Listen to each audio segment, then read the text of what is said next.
The bicycle is such a ubiquitous part of modern life that we rarely stop to think about its origins.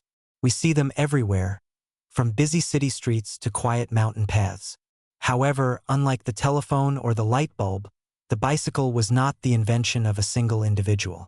Instead, it was the result of a gradual evolution of ideas and improvements spanning nearly a century. The machine we know today is a testament to human ingenuity and the desire for efficient personal transport. The story begins in 1817 in Germany. A baron named Karl von Drais wanted to find a way to move around faster without relying on horses, which were expensive to feed and maintain. He came up with a wooden machine that had 2 wheels, a seat, and handlebars for steering. He called it the Lauf machine or running machine, though it later became known as the Draisienne. This early precursor to the bicycle did not have pedals. To propel the machine forward, the rider had to push against the ground with their feet, much like a modern balance bike for toddlers. While it was an innovative concept, it was heavy and cumbersome to use on anything other than flat, smooth garden paths. It wasn't until the late 1830s that the next major leap forward occurred. A Scottish blacksmith named Kirkpatrick Macmillan is often credited with adding a propulsion system to the Draisienne.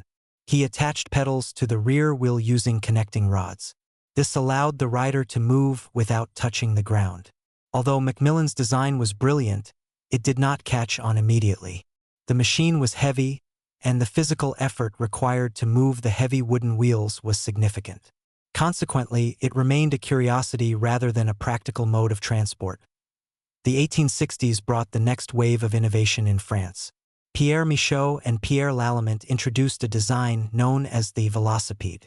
They attached pedals directly to the front wheel, which made the construction simpler. This machine became very popular among wealthy young men in Paris and London. However, it had a major flaw. The wheels were made of wood with iron rims, and the bicycle had no suspension system.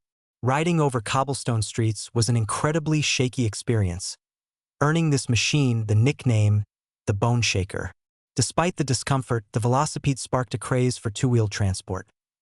Designers soon realized that to go faster, they needed a larger front wheel, as the pedals were attached directly to the axle. This line of thinking paved the way for the penny farthing in the 1870s. This bicycle is easily recognizable by its enormous front wheel and tiny rear wheel. It was fast and efficient, but it was also extremely hazardous.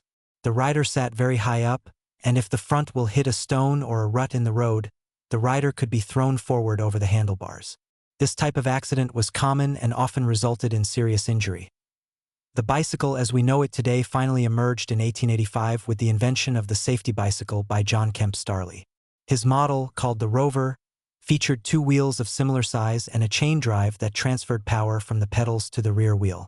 This design allowed for speed without the danger of falling from a great height. Around the same time, John Boyd Dunlop invented the pneumatic tire, an air-filled rubber tire that replaced the solid rubber or iron tires. This innovation smoothed out the ride significantly and made cycling comfortable and efficient. The impact of the safety bicycle was profound. It offered an affordable means of travel for the working class, granting them the freedom to live further from their workplaces. It also played a significant role in the emancipation of women. The bicycle required more practical clothing, leading to the decline of heavy Victorian skirts and the adoption of bloomers. As the American civil rights leader Susan B. Anthony once said, "The bicycle did more to emancipate women than anything else in the world." In conclusion, the invention of the bicycle was not a singular event but a process of trial and error. From the heavy, pedal-less Draisienne to the sleek, chain-driven Rover, each stage brought new improvements. Today, as we look for sustainable and healthy ways to travel, the bicycle remains one of the most perfect machines ever invented.